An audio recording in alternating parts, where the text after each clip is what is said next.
Վերջին զանգ հեռուստասերիալում վիրահատության արդյունքում բժիշկներին հաջողվում է փրկել Արամի կյանքը։ Նա ուշքի է գալիս, բժիշկներն ասում են ամեն ինչ կարգին է,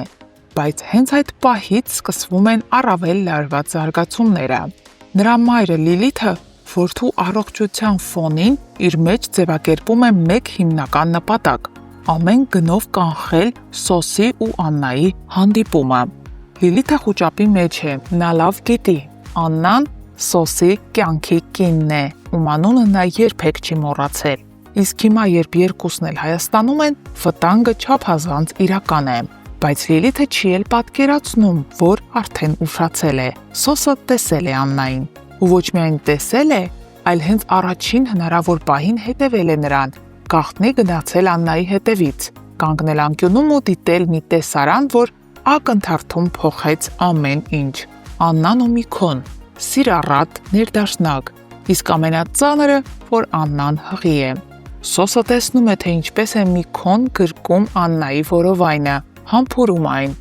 Սա ուղղակի հարված չէր Սոսի համար, սա հաստատում էր ամենավատ վախերը։ Աննան երջանիկ է առանց իրեն։ Ավելին, Աննան իրեն մոռացել է։ Իսկ երբ տարիներ առաջ ասում էր «Ես միայն քեզ կսիրեմ», ուրեմն ստում էր։ Սոսը քարանում է մի պահ, հետո ամբողջությամբ սթափվում։ Այս տեսարանից հետո նրա պլանները փոխվում են։ Սոսը որոշում է մնալ Հայաստանում։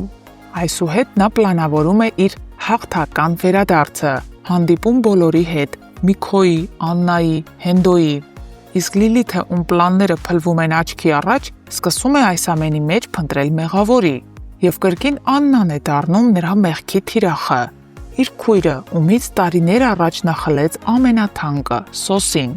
Նա էր արել ամեն ինչ, որպեսզի Միքոն տրամադրվեր Սոսի դեմ ու գնար նրան սպաներ։ Բայց հիմա, երբ Սոսը կենդանի է ու ամեն ինչ բացահայտման եզրին է, Լիլիթը կորցնում է վերահսկողությունը եւ նա վիճապի է մատնվում։ Սակայն այս ամեն ինչում մեղավոր է հենց ինքը Լիլիթը։ Նա ամուսնացավ իր քրոջ սիրելի տղամարդու հետ, ամբողջ կյանքում խաբելով թե իրեն, թե Սոսին։ Եվ այս պատմության մեջ մի կերպար կա, որը թվում է, թե դրական կերպար է, բայց դա այդքան էլ այդպես չէ։ Խոսքը Անետի մասին է, Աննայի հորաքրոջ։ Կին, ով ավելի քան 20 տարի ապրել է Աննայի հետ նույն հարկի տակ ու ամեն վայրկյան թաքցրել է Սոսի ողջ լինելու փաստը։ Խաբել է նրան։ Ահա թե ով է իրական դավաճանը, քանի որ Լիլիթը գործում էր բացահայտ։ Նա բացահայտ դեմ դուրս եկավ Աննային, ինչը չի կարելի ասել Անետի մասին։ Հետաքրքիր է, երբ Աննան իմանա ճշմարտությունը,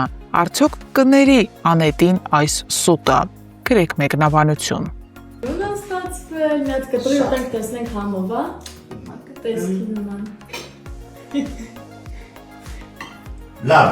ստոպ։ Արտս մի կատր է։ Ընենք լավ կտրվեց, ընենք սիրուն։ Բայց երևա որ թարմա, թե չէ։ Թարմա բայ։ Հա, թարմա։ Ոնց вообще-то Կասկածում եք, երեխեք։ Չոս օրվա է։ Վերջին զանգ հեռուստասերիալին չէի սպասում։ Համեցեք։ Դե որոշել ենք ռում տուր անենք։ Այո, իմ սենյակը ձեզ ցույց տամ։ Ինչ գաղտնիքներ կան, որ կադրով չի երևում։ Սկսած սցենարներս են, ավակի տան համար այսօր այսքան տեսարաններ ունենք նկարվելու։ Դժվար։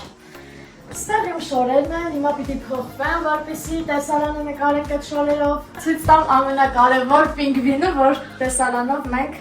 դեն ենք նետել, հիշում եք։ Բայց ստեղ է, ամեն անգամ նկարելուց հանում ենք կադրից, որ դուք չտեսնեք։ Տինում եմ գրիմ, սա մեր ռեժիսորսկի սցենարն է, Գայուսի։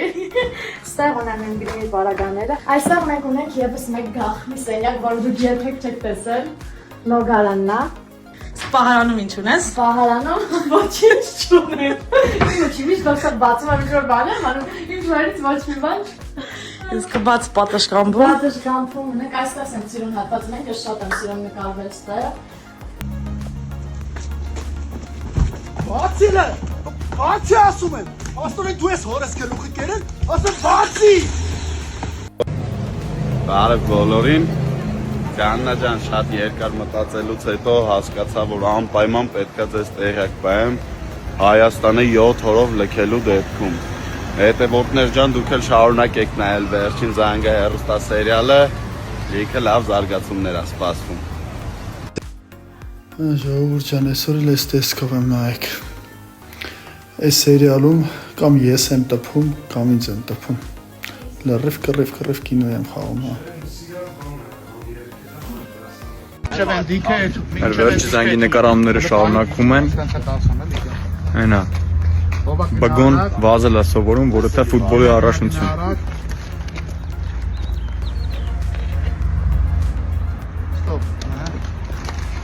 Պատրաստ, ով ասում եմ, լավ գնում ես կյանք կողքած։ Իչև ստոպ չտամ, չտաս։ Մոտոր։ Դեմ նայելով հիմա մի գնաց։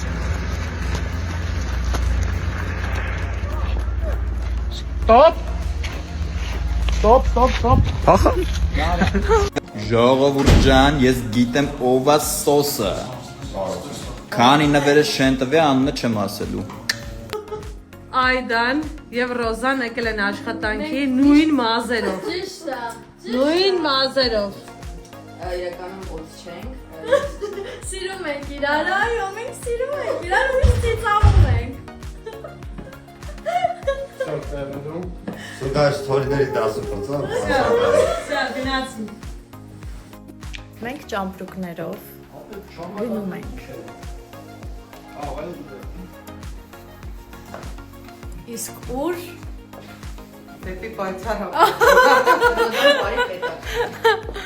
կիմանաք ու որտեղ այդուլ։ Ջան, Որտեղ կիմանան։ Ռեկլամ ենք։ Իմ ստուդիայում։ Կարոպետյան մեդի։ Էջը թողնում եմ ներքևում։ Չգիտեմ, այս ինչ պայմաններում եմ ես աշխատում։ Կիմանաք շուտ է, սպասեք դեմ ճամպրուկները կտենակ չտա։ դրանով գնանք մեր ստուդիա։ Ուրա։ Դու լա նկարում իրապ։ Շուտով տեսնելու եք Ռոզան ինձ։ Այո, այդուլը ինձ պարա սովորացնելու։ Բայց ինչ պար չենք ասել։ Այո։ Ժողովուրդ ջան, բարի երեկո բոլորիդ։ Ուրեմն հետևորդներիցս մեկը մի հարց է գրել, թե արդյոք ես ու ի վերջի զանգ հեռուստասերիալի Սեմ կերպարը իրար նման ենք, թե չէ։ Ասեմ ձեզ, չէ, հետ չէ, նման չենք իրար։ Ամլավ, ինչ որ առումներով նման ենք, ինչ որ առումներով ոչ, ուրեմն ինչով նման չենք իրար։ Օրինակ ես իմ տեսակով շատ տաքար ունեմ, բռնկվող եմ, կարամ միանգամից հունից դուրս գամ, տենց կռիվների մեջ ընկնեմ։ Մի խոսքով հասկացեք, իսկ Սեմը չէ, ինքը ավելի հանգիստ, ավելի զուսպ տեսակ է, ավելի կշռադատված է հարցերին նայում։ Այդ առումով նույնիսկ Սեմին նախանձում եմ, որովհետև կուզեի, որ ես էլ մի քիչ այդպես լինեի։ Իսկ ինչով ենք նման, օրինակ Ազնով